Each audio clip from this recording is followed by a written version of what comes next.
بسم اللہ الرحمن الرحیم۔ سامعین ذی احترام، آپ کا میزبان ڈاکٹر حافظ محمد اسحاق۔ سامعین محترم، آج کے اس پرفتن دور میں جہاں اسلامی تعلیمات کو پر عمل نہیں کیا جا رہا، تو وہیں پر ایک اہم مسئلہ یہ بھی ہے کہ اسلامی تعلیمات کے جو پہنچانے والے مبلغ ہیں یا نام نہاد علماء ہیں، وہ بھی اپنی ذمہ داریاں بخوبی سر انجام نہیں دے رہے۔ یہی وجہ ہے کہ معاشرہ میں دین کی اصل سمجھ اور بوجھ یا دین کے اصل احکامات لوگوں تک نہیں پہنچ رہے ہیں۔ اسی وجہ سے آج ہم کچھ مبلغین کی اور جو دعوت دینے والے لوگ ہیں ان کے بارے میں کچھ گفتگو ذکر کریں گے، جس میں یہ بتایا جائے گا کہ مبلغ کی ذمہ داری کیا ہے اور کس طرح کا مبلغ ہونا چاہیے، اور وہ کیا۔ پہلی بات تو یہ ہے کہ تبلیغ کا معنی پہنچانا ہے۔ دنیا کے اگر ادیان پر نظر ڈالی جائے تو دنیا کے میں جتنے بھی مذاہب ہیں، مسالک ہیں، ان کو دو حصوں میں تقسیم کیا جاتا ہے۔ ایک حصے کو تبلیغی مذاہب کہا جاتا ہے، اور دوسرے جو گروہ ہے اس کو غیر تبلیغی مذاہب کہا جاتا ہے۔ تبلیغی مذاہب وہ ہیں جو تبلیغ کی بنیاد پر پھیلے ہیں اور آج بھی ان میں تبلیغ کی جاتی ہے۔ اس میں سے سرفہرست اسلام اور عیسائیت ہے۔ ان دونوں میں تبلیغ ہے۔ حضرت عیسیٰ علیہ السلام کے بعد حواریوں نے عیسائیت کی تبلیغ کی۔ اسی طریقے سے رسول اللہ صلی اللہ علیہ وسلم کے بعد صحابہ کرام، تابعین، تبع تابعین اور علماء کرام اس فریضہ کو سر انجام دیتے رہے ہیں۔ غیر تبلیغی جو مذہب ہے وہ یہودی ہے۔ یہودی شخص کبھی بھی غیر یہودی کو وہ تبلیغ نہیں کرے گا، اور وہ یہ نہیں چاہتے کہ کوئی شخص ہمارے دین کو قبول کرے، کیونکہ ان کا یہ دعویٰ ہے کہ یہودیت پر جو لوگ ہیں وہ خالصتاً بنی اسرائیل میں سے ہیں، اور بنی اسرائیل اللہ کی پیاری مخلوق ہے، لہذا ہم کسی دوسرے شخص کو اپنے دین میں نہیں گھسنے دیں گے۔ ہاں، اپنے دین کی جو تبلیغ ہے وہ اپنے لوگوں میں وہ کرتے ہیں، لیکن جو دوسرے شخص ہے اس کو کبھی بھی اپنے دین میں داخل ہونے کی وہ دعوت نہیں دیتے۔ لیکن اسلام جو ہے ایک تبلیغی اور دعوت کا مذہب ہے۔ اسلام دعوت کے ذریعے سے پھیلا ہے۔ رسول اللہ صلی اللہ علیہ وسلم نے 40 سال کی عمر کے بعد اپنے نبی ہونے کا جو اعلان کیا تھا وہ بھی ایک تبلیغ کی صورت میں تھا، وہ بھی ایک دعوت کی صورت میں تھا۔ یہی وجہ ہے کہ اس دعوت اور تبلیغ کا جو سلسلہ ہے رسول اللہ صلی اللہ علیہ وسلم کے بعد بھی یہ جاری و ساری ہے۔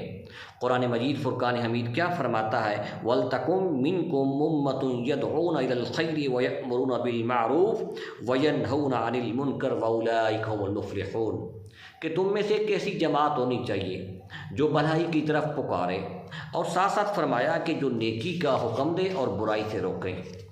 مبلغ کی دو بنیادی اہم ذمہ داریاں یہ ہیں کہ وہ نیکی کا حکم دے اور برائی سے روکے۔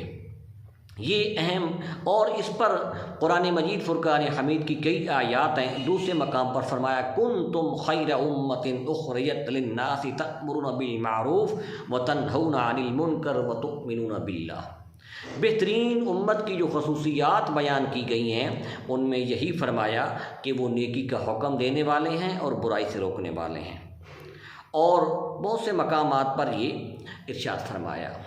تو اس سے یہ معلوم ہوتا ہے کہ مبلغ کی جو مرکزی یا اہم بنیادی ذمہ داریاں ہیں ان میں ایک ہے نیکی کا حکم دینا اور دوسرا برائی سے روکنا ہے۔ اس کے بعد آئیں کہ مبلغ میں کون سی خصوصیات ہونی چاہیے جس کی بنیاد پر مبلغ کی جو تبلیغ ہے یا دعوت ہے وہ اس کا اثر ہو۔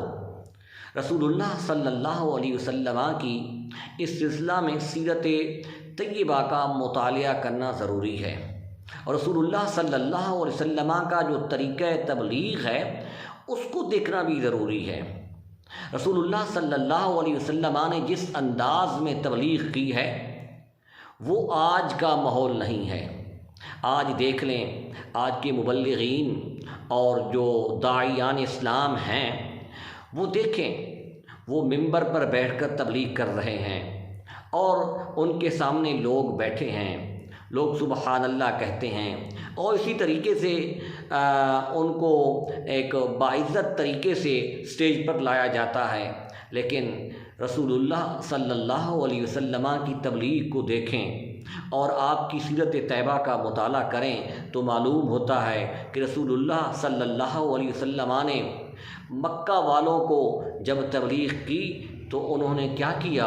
مکہ والوں نے آپ کو ہر طرح کی تکلیف پہنچائی، رسول اللہ پر پتھر پھینکے گئے، رسول اللہ کے راستہ میں کانٹے بچھائے گئے، رسول اللہ کو تکلیف دی گئی، حتیٰ کہ حرم کعبہ میں رسول اللہ کی ذات پر اوجڑی پھینکی گئی اور رسول اللہ کو قتل کرنے کے منصوبے بنائے گئے۔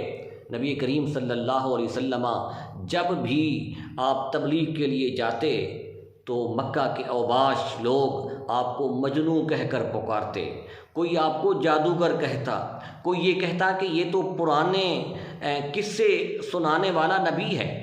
رسول اللہ صلی اللہ علیہ وسلم پر کون سا انہوں نے الزام نہیں لگایا، کون سا انہوں نے تیر نہیں مارا۔ رسول اللہ صلی اللہ علیہ وسلم کو ہر طرح کی جسمانی تکلیف بھی دی، ذہنی تکلیف بھی دی، حتیٰ کہ رسول اللہ صلی اللہ علیہ وسلم تبلیغ کرتے رہے، استقامت کے پہاڑ بنے رہے۔ مکہ والوں نے کیا کیا کہ مکہ والوں نے رسول اللہ صلی اللہ علیہ وسلم کا، اور نہ صرف آپ کے قریبی رشتہ داروں کا بلکہ پورے جو بنی ہاشم تھا اس کا بائیکاٹ کر دیا۔ رسول اللہ صلی اللہ علیہ وسلم نے 3 سال شیب ابی طالب میں گزارے۔ شیب ابی طالب حضرت ابو طالب کی وادی تھی، اس میں رسول اللہ صلی اللہ علیہ وسلم کا معاشرتی بائیکاٹ کیا گیا، سماجی بائیکاٹ کیا گیا، معاشی بائیکاٹ کیا گیا۔ رسول اللہ صلی اللہ علیہ وسلم کو کسی بھی طرح کی امداد سے مکہ والوں نے روک دیا۔ ذرا ان رسول اللہ کی اس سیرت کو اور جس حالات میں آپ نے تبلیغ کی ہے، پھر مکہ والوں سے جب مایوس ہو کر آپ طائف کی سرزمین پر گئے، طائف والوں نے کیا کیا؟ طائف والوں نے رسول اللہ صلی اللہ علیہ وسلم کو تکلیف پہنچائی، آپ کے پیچھے اوباش اور آوارہ نوجوان لگا دیے، رسول اللہ صلی اللہ علیہ وسلم کے پاؤں مبارک سوج گئے۔ آپ ایک درخت کے نیچے آتے ہیں، وہاں جبریل آ جاتے ہیں، جبریل عرض کرتے ہیں اللہ کا پیغام ہے کہ آپ جو دعا فرمائیں وہ قبول ہوگی۔ رسول اللہ صلی اللہ علیہ وسلم نے اس وقت رحمت للعالمین کے ہاتھ اٹھائے اور کیا دعا مانگی؟ الہ العالمین اس میری قوم کو ہدایت عطا فرما۔ پھر یہی نہیں، مکہ والوں نے رسول اللہ صلی اللہ علیہ وسلم کو اسی تبلیغ کی پاداش میں، اللہ کے پیغام پہنچانے کی پاداش میں رسول اللہ صلی اللہ علیہ وسلم کو قتل کرنے کا منصوبہ کیا۔ اللہ تبارک و تعالیٰ نے آپ کو ہجرت کرنے کا حکم دیا۔ پھر یہی نہیں، مدینہ میں بھی کفار مکہ نے رسول اللہ صلی اللہ علیہ وسلم کو تکالیف دی ہیں۔ ذرا ان رسول اللہ صلی اللہ علیہ وسلم کی تبلیغ میں دیکھیے تو 2 چیزیں معلوم ہوتی ہیں۔ ایک تو یہ ہے کہ رسول اللہ صلی اللہ علیہ وسلم کو جو تکلیف پہنچی، جو انہوں نے تکلیف پہنچائی، رسول اکرم صلی اللہ علیہ وسلم استقامت بن کر ان کے سامنے ابھرے۔ قرآن کیا کہتا ہے؟ ان الذین قالوا ربنا اللہ ثم استقاموا تتنزل علیہم الملائکہ۔ پھر نبی کریم صلی اللہ علیہ وسلم نے امر بالمعروف و نہی عن المنکر کا جو فریضہ تھا اور اللہ کا پیغام جو پہنچانا تھا، لوگوں کو بتوں سے نجات دلانا تھا اور اللہ کی عبادت کی طرف لے کر آنا تھا، اس میں رسول اللہ صلی اللہ علیہ وسلم ہر وقت اس مشن پر گامزن رہے۔ سامعین عزیز احترام، یہ رسول اللہ صلی اللہ علیہ وسلم کے جو تبلیغ تھی، آپ نے جو تبلیغ کے راستے میں تکالیف اٹھائی ہیں، اس کو آج کے مبلغین سامنے رکھیں، جو اسلام کی تبلیغ کرنے والے ہیں، لوگوں تک حق بات پہنچانے والے ہیں، نیکی کا حکم دینے والے ہیں، برائی سے روکنے والے ہیں، وہ رسول اللہ کے طرز تبلیغ کو سامنے رکھیں کہ آپ نے کس طریقے سے تبلیغ کی ہے، کس ماحول میں تبلیغ کی ہے، اور آج ہمیں کس طرح کا ماحول میسر ہے۔ پھر آئیں، نبی کریم صلی اللہ علیہ وسلم جب بھی گفتگو کرتے، آپ کی گفتگو کی جو خصوصیات تھیں وہ بہت ہی اہم تھیں۔ آپ کے کلام میں فصاحت و بلاغت تھی، یہی وجہ ہے کہ آپ کو افصح العرب کہا گیا۔ فصاحت و بلاغت یعنی الفاظ کا چناؤ، جملوں کی تراکیب، ایسے الفاظ استعمال کرتے تھے جن میں معنوی ابہام نہیں ہوا کرتا تھا۔ اور پھر رسول اکرم صلی اللہ علیہ وسلم کا جو لب و لہجہ تھا وہ بہت ہی پیار اور انس والا تھا۔ نبی کریم صلی اللہ علیہ وسلم کی زبان میں تاثیر تھی، اور پھر آپ جو مخاطب تھے، جن سے آپ خطاب کرتے تھے، ان کی نفسیات کا بھی آپ کو علم تھا۔ یہی وجہ ہے کہ نبی کریم صلی اللہ علیہ وسلم نے جب اعلانیہ تبلیغ کی مکہ والوں کو، تو مکہ والوں کے سامنے ان کی نفسیات کو بھانپتے ہوئے سوال یہ کیا کہ کیا اگر میں تم کو یہ کہوں کہ اس پہاڑ کے پیچھے ایک لشکر آ رہا ہے تمہارے اوپر حملہ کرنے کے لیے، تو تم اس بات کو مان جاؤ گے؟ سب نے کہا ہم مان جائیں گے۔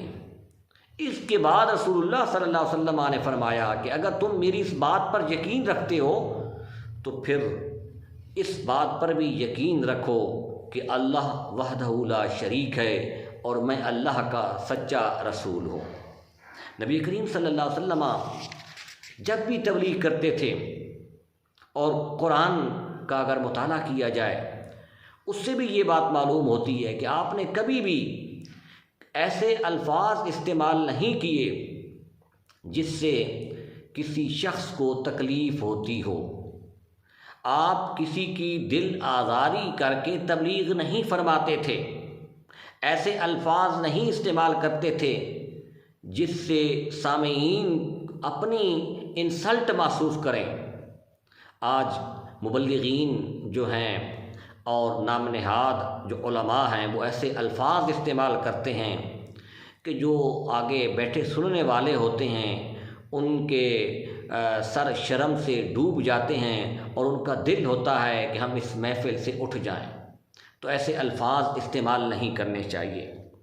پھر رسول اللہ صلی اللہ علیہ وسلم نرمی اور شفقت کے ساتھ پیش آتے تھے، کیونکہ اللہ تبارک و تعالیٰ نے آپ کو رحمت للعالمین بنا کر بھیجا ہے۔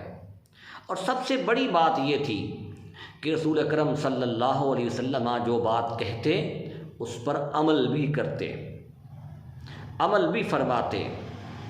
یہ بہت بڑی بات ہے۔ قرآن کیا کہتا ہے؟ یا ایھا الذین آمنوا لم تقولون ما لا تفعلون، تم وہ بات کیوں کہتے ہو جس پر تم عمل نہیں کرتے؟ نبی کریم صلی اللہ علیہ وسلم نے معراج کی رات ان نام نہاد مبلغین اور علماء کا حال دیکھا کہ ان پر عذاب ہو رہا تھا۔ آپ نے پوچھا کہ کس وجہ سے؟ کہا کہ یہ وہ لوگ ہیں جو علم تو رکھتے تھے لیکن اس پر عمل نہیں کرتے تھے۔ تبلیغ کرنا، اچھی بات پہنچانا، نیکی کا حکم دینا، برائی سے روکنا، یہ فرض کفایہ ہے۔ یعنی کہ معاشرہ میں یا ایک خاندان میں سے چند افراد ہوں جو اس تبلیغ کے کام کو سر انجام دیں۔ پھر تبلیغ کے جو طریقے ہیں وہ بہت سے ہیں۔ نبی کریم صلی اللہ علیہ وسلم نے فرمایا کہ جو تم میں سے کسی برائی کو دیکھے وہ اپنے ہاتھ کے ساتھ روکے۔ یہ ہاتھ کے ساتھ روکنے کا حکم ان لوگوں کے لیے جن کے پاس طاقت ہے، جن کے پاس اختیار ہے، جن کے پاس منصب ہے، جو حکومت کے ذمہ داریاں نبھا رہے ہیں، یہ ان کے لیے ہے۔ یا اس کا حکم مجاہدین کے لیے ہے، جہاد کرنے والوں کے لیے۔ اور پھر فرمایا کہ اگر ہاتھ کے ساتھ تم کسی برائی کو نہیں روک سکتے تو پھر تم اس کو زبان کے ذریعے سے روکو۔ یہ زبان کے ذریعے سے روکنا یہ بھی ایک افضل جہاد ہے۔ رسول اللہ صلی اللہ علیہ وسلم نے فرمایا کہ جابر حاکم حکمران کے سامنے حق بات کہنا، سچ بولنا، یہ کلمہ جہاد ہے۔ جہاد کا بہت بڑا ثواب ہے۔ تیسرا فرمایا کہ اگر کوئی ہاتھ سے بھی نہیں روک سکتا، زبان کے ذریعے سے بھی نہیں روک سکتا، تو پھر تیسرا کام یہ کرنا کہ اس فعل کو، اس غلط کام کو دل میں ناپسند فرمانا، اور فرمایا کہ یہ ایمان کا ادنا درجہ ہے۔ حاضرین محترم، یہ مبلغین کی ذمہ داریاں ہیں۔ اور پھر قرآن مجید فرقان حمید نے کیا فرمایا؟ ادعو الی سبیل ربک بالحکمت والموعظۃ الحسنۃ وجادلہم باللتی احسن۔ یہاں 3 طریقے بیان کیے۔ پہلا، حکمت کے ذریعے سے دعوت دو۔ حکمت کیا ہوتی ہے؟ دانش مندی سے اور حکیمانہ طریقے سے تبلیغ کرنا، موقع محل کی مناسبت کو ملحوظ خاطر رکھتے ہوئے تبلیغ کرنا۔ مثال کے طور پر ایک جگہ پر شور ہے یا بازار ہے، وہاں لوگ آپ کی بات ہی نہیں سننا چاہتے، وہاں تبلیغ کرنا یہ حکیمانہ فعل نہیں ہے۔ دوسرا کیا فرمایا؟ موعظہ حسنہ، عمدہ نصیحت کریں، اور عمدہ نصیحت اس انداز میں کی جائے کہ دوسرے شخص کو کی تحقیر نہ کی جائے، دوسرے شخص کی تذلیل نہ کی جائے، اس کی انسلٹ نہ کی جائے، یہ دوسرا ہے۔ تیسرا فرمایا مجادلہ، اچھے طریقے سے مجادلہ کرنا۔ مجادلہ کا معنی ہے مباحثہ کرنا، دلیل کے ساتھ مباحثہ کرنا۔ یہ مباحثہ وہ نہیں ہے، یہ مناظرہ وہ نہیں ہے جو ہماری سوسائٹی میں، معاشرہ میں پایا جاتا ہے کہ ایک دوسرے کو گالی کی زبان کے ساتھ خطاب کرنا، ایک دوسرے کے اوپر کفر کے فتوے لگا دینا، یہ مجادلہ نہیں ہے۔ قرآن مجید نے کیا کہا؟ وَجَادِلْهُمْ بِالَّتِي أَحْسَنُ، عمدہ طریقے سے ان کے ساتھ مباحثہ کرو، دلیل کے ساتھ۔ مثلاً قرآن مجید فرقان حمید نے بہت سے مقامات پر مظاہر فطرت کو ذکر کیا، زمین کا تذکرہ کیا، آسمان کا تذکرہ کیا، دریاؤں کا تذکرہ کیا، سورج کا تذکرہ کیا۔ یہ سب دلیلیں ذکر کی اللہ تبارک و تعالیٰ کی وحدانیت پر۔ تو اب قرآن نے بھی مشرکین کے ساتھ بھی مجادلہ کیا، مباحثہ کیا، منافقین کے ساتھ بھی، یہود کے ساتھ بھی۔ تو قرآن مجید فرقان حمید نے جس جگہ پر بھی مشرکین کے عقیدہ کے خلاف بات کی ہے تو وہاں قرآن نے دلیل ذکر کی ہے۔ دلیل کے بغیر قرآن مجید فرقان حمید نے ان کے عقائد کا رد نہیں کیا۔ تو اس لحاظ سے یہ 3 طریقے ہیں۔ سامعین عزیز محترم، آج ہماری سوسائٹی میں بہت سے مقررین ہیں، بہت سے واعظین ہیں، بہت سے علماء اور ذاکرین ہیں جو تبلیغ کرتے ہیں۔ تبلیغ میں ایک تو یہ ہے کہ وہ ایسی روایات پیش کرتے ہیں، ایسی باتیں ذکر کرتے ہیں جس کا وجود ہی نہیں ہے۔ موضوع اور من گھڑت روایات کے ساتھ ساتھ آج کی سوسائٹی اور معاشرہ میں ایک غلط بات یہ بھی پھیل گئی ہے کہ بہت سے علماء اور بہت سے مقررین اور واعظین کیا کرتے ہیں کہ اپنی جو تقریر کرتے ہیں، اپنا جو خطاب کرتے ہیں، اس کی ایڈوانس پیمنٹس لیتے ہیں اور وہ ایک قسم کی اپنے آپ کو بیچ کے وہاں جاتے ہیں جی۔ سامعین عزیز محترم، سوچنے کی بات یہ ہے کہ رسول اللہ صلی اللہ علیہ وسلم نے طائف جانے کے لیے کیا فیس لی تھی۔ آپ جب سوق عکاظ میں گئے، وہاں تبلیغ کی، رسول اللہ صلی اللہ علیہ وسلم نے کیا لوگوں سے ڈیمانڈ کی تھی۔